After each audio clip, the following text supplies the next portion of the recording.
Well, today I want to take a deeper dive into the booster pack for the solar generator.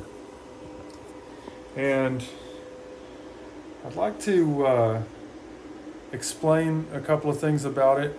Also, explain a lot of requests have been made for a parts list.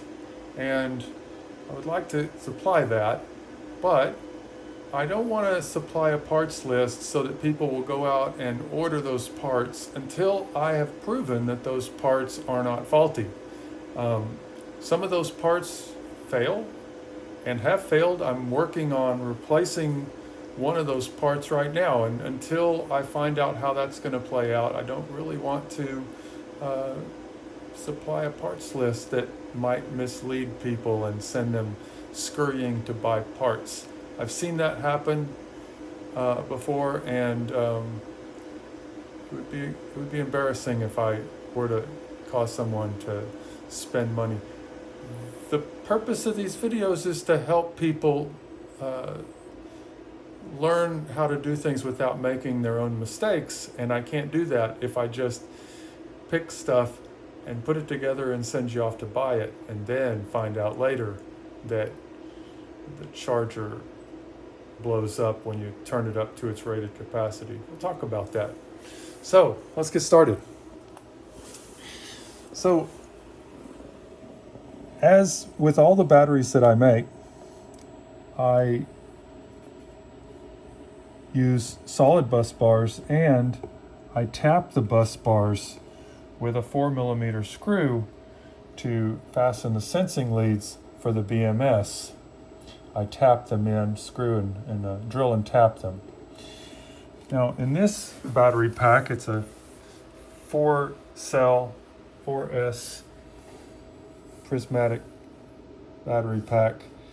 And these cells were all reject cells from the big project that I'm doing, where I've purchased 202 of these cells and testing them all. And the worst cells, I ordered extras, and the worst cells I've used for this pack, because they still have good capacity, but these 4 cells, if they end up with 20% less capacity or 10% less capacity than they're supposed to have, it really doesn't matter that much.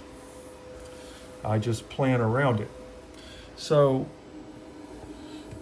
back in the back, I have the main battery positive. This is a 2-gauge wire that I'm using, 2-gauge welding wire that I'm using with 105C insulation. And I used a half of a bus bar. I don't like to put ring terminals on top of the bus bar and then torque down these serrated nuts. These serrated nuts bite into the bus bar to keep from backing off. And if I tighten them down on top of a ring terminal, then the nut can loosen with the ring terminal. It can bite into the ring terminal, but it can loosen with the ring terminal. And I don't think you get as accurate of a torque value. I'm torquing these to 5 Newton meters, and I don't think you get as accurate of a torque value when you put little layers of thin tinned copper terminals that have bits of insulation. It's just not a good idea. So I've gone this route. And so each bus bar has a sensing wire tapped into the center of it. And on that main battery positive, this white wire, you see the sensing lead, it's red, but the white wire comes from the shunt.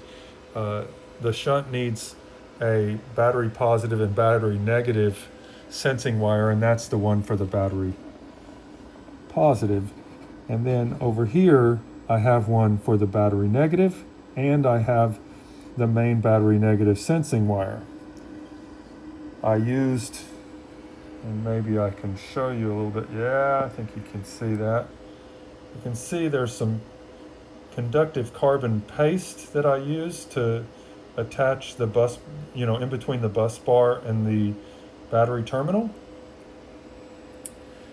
I used a thin nylon cutting board sheet in between the battery cells to ensure that they have good insulation in between the cells, because these are aluminum case cells, and they have this thin plastic wrap on them, and I don't trust it. I used the 3/4 inch Baltic birch plywood and some 3/8 inch threaded rods to provide retention for the cells, to keep them from being able to move when they expand and contract when you charge them. These should keep them from expanding and contracting. And I put a torque value on these of 7.5 inch-pounds, which is right around 1 Newton meter at a 50% state of charge, more or less. I protect those cells from the threaded rods with this 1/2 inch PEX. And then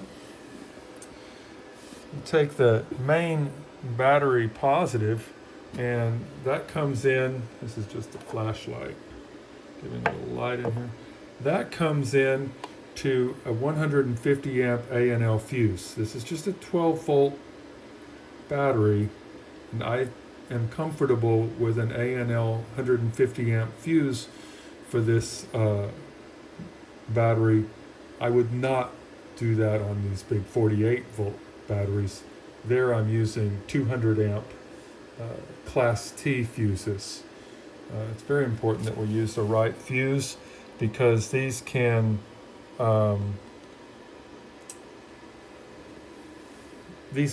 arc when they blow, and you can end up with a fuse that's blown but is continuing to arc. That main battery positive then goes down underneath and into the 175 amp Anderson connector, and that Anderson connector comes up through the top of the box. On the negative side, we have a 2 gauge lug that gathers up 3 8 gauge wires that are soldered onto the BMS, and those 3 8 gauge wires fill that 2 gauge lug just perfectly. And it's going to be a little hard to see the BMS. This is a Jbd Bms. This one is rebranded by Overkill Solar, and they do a really good job of testing, but they also provide an industry-leading warranty. Basically, he says, if you screw up this BMS, I'll replace it. If you do something really boneheaded and screw up this BMS, I'll replace it. And that makes it pretty easy for people to want to do business with him. Although you can get this BMS from JBD much cheaper just ordering it directly from China. In front of the BMS, we have the shunt, and the leads coming off the other side of the BMS feed into a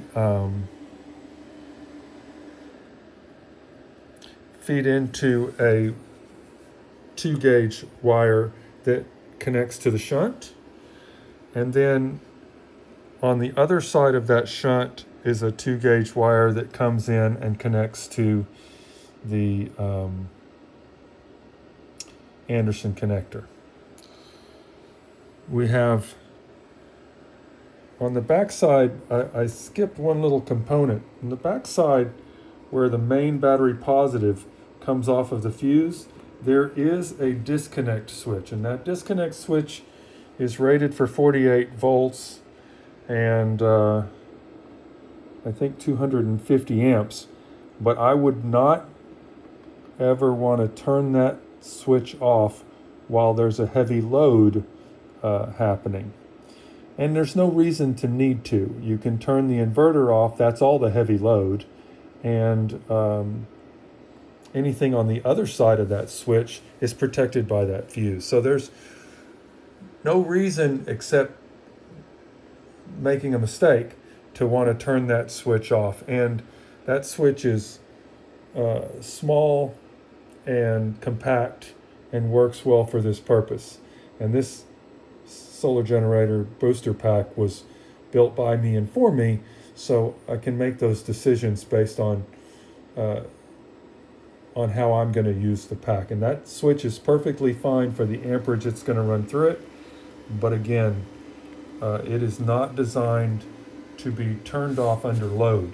They don't tell you that, but I can tell you that a switch of that size with a high amperage of DC current is not going to handle, at least not more than once or twice, handle being turned off under a full load. All right.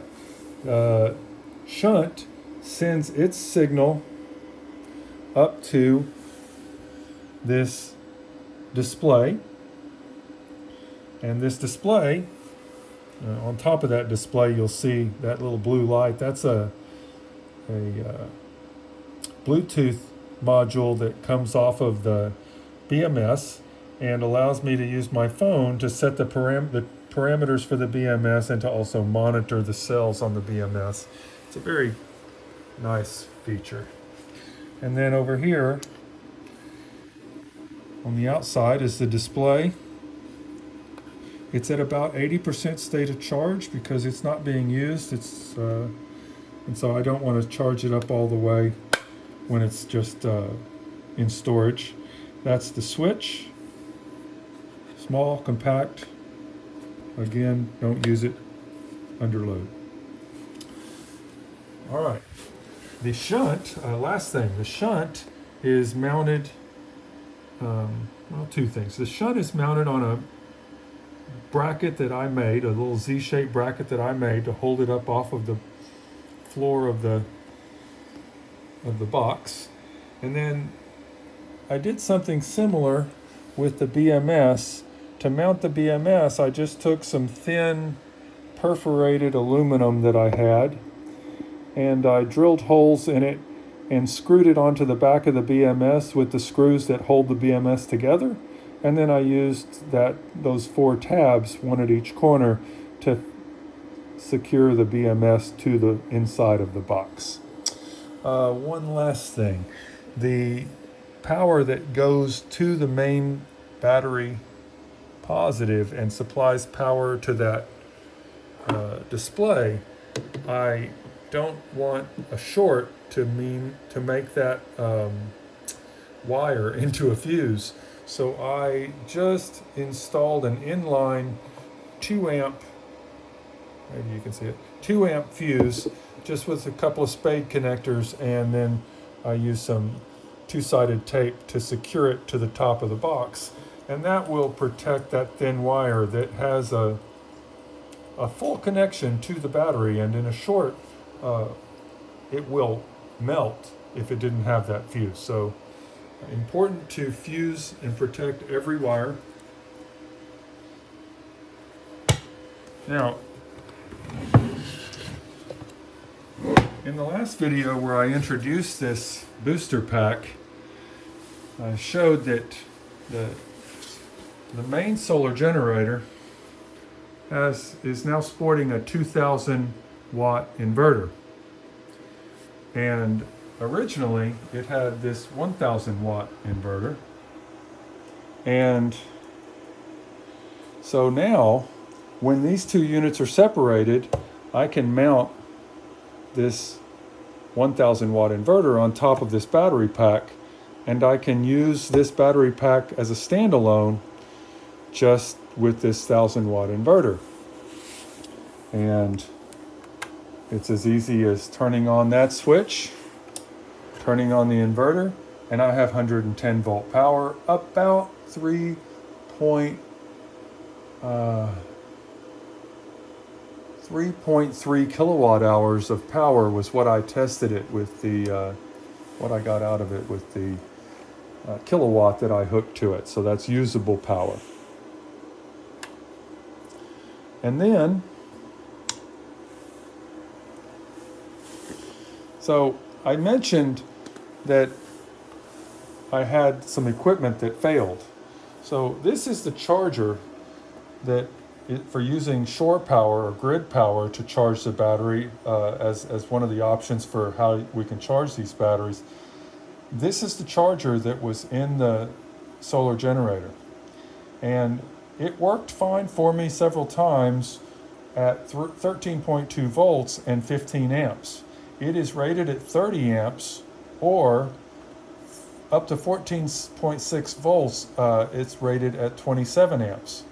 When I attempted to turn the amperage up on this unit, I got up to about 25 amps at 13.2 volts, and a little spark happened inside, a little flash happened inside the unit.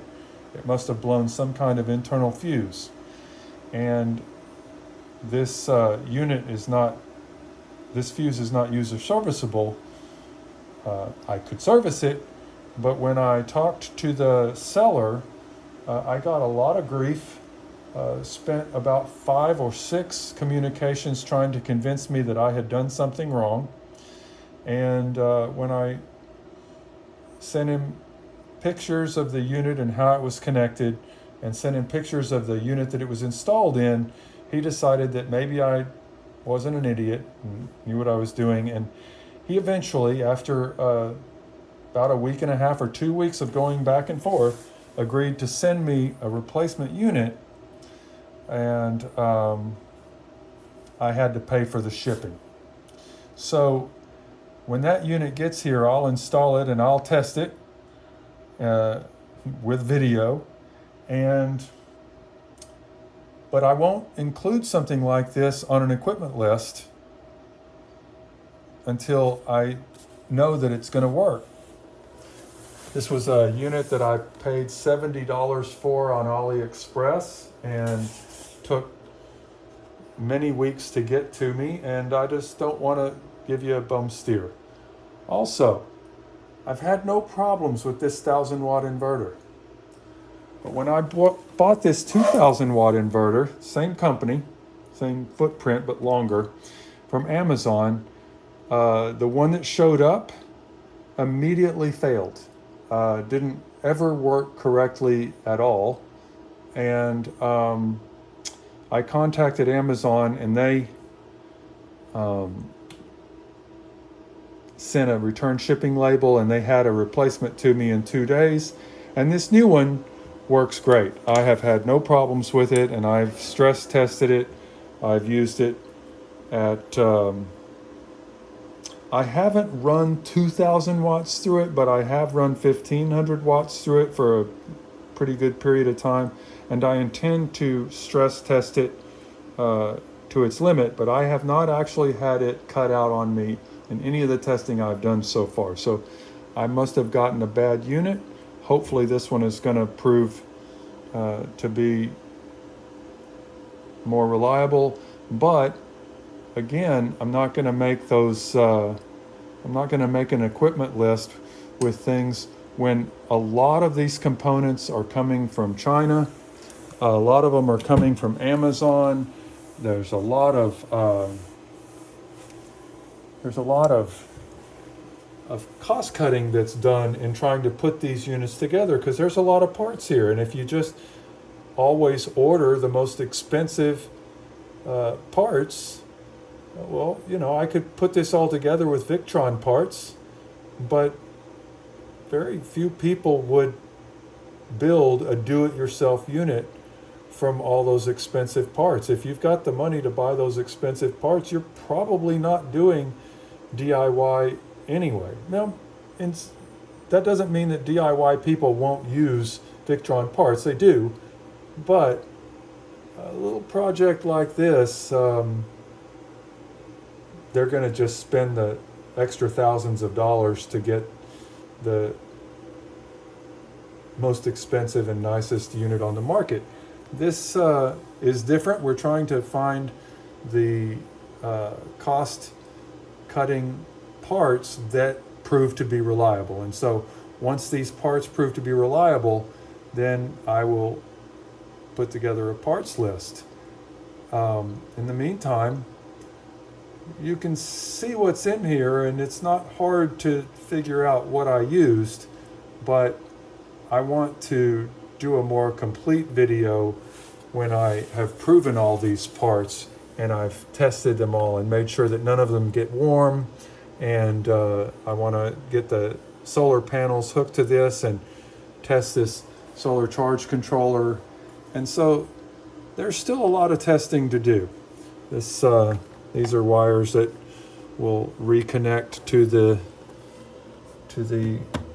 charger, the AC charger. Once that unit arrives, it has left China, but it has not gone through customs yet. So we're moving towards getting this thing back in action. All right. Now,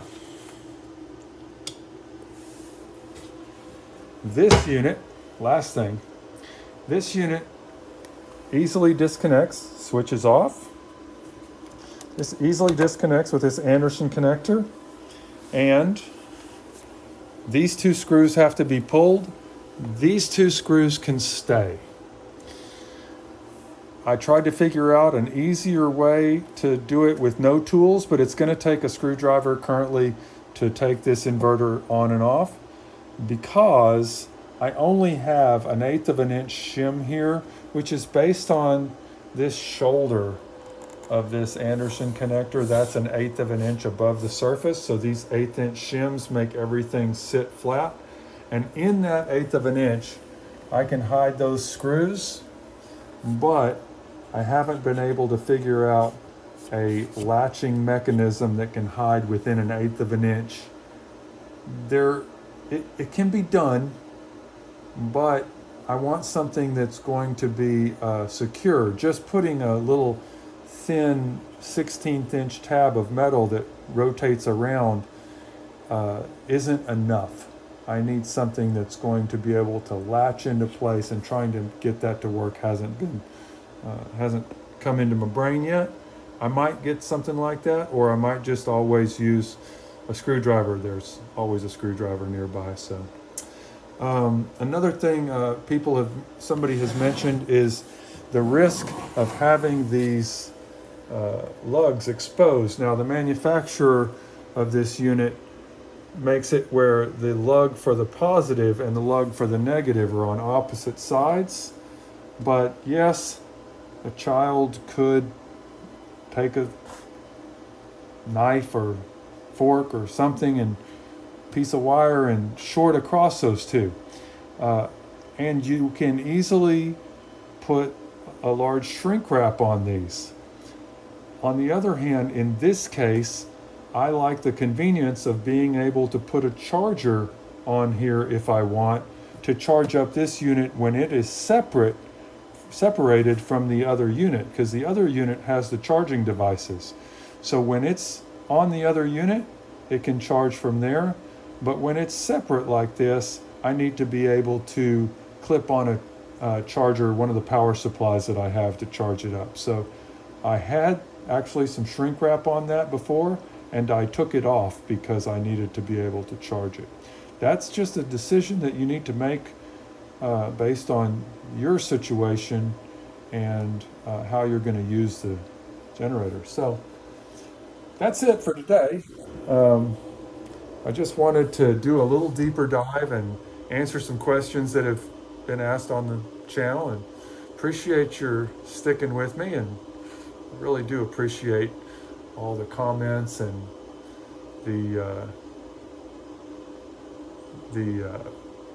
likes and subscribes that we've gotten. The channel's grown pretty quickly, and I'm really happy with that. I like the interaction. That's the point of the channel, is to share what I'm learning, so that hopefully people can learn from my mistakes and from the time that I spend in researching this and and the ideas that I have for putting this together.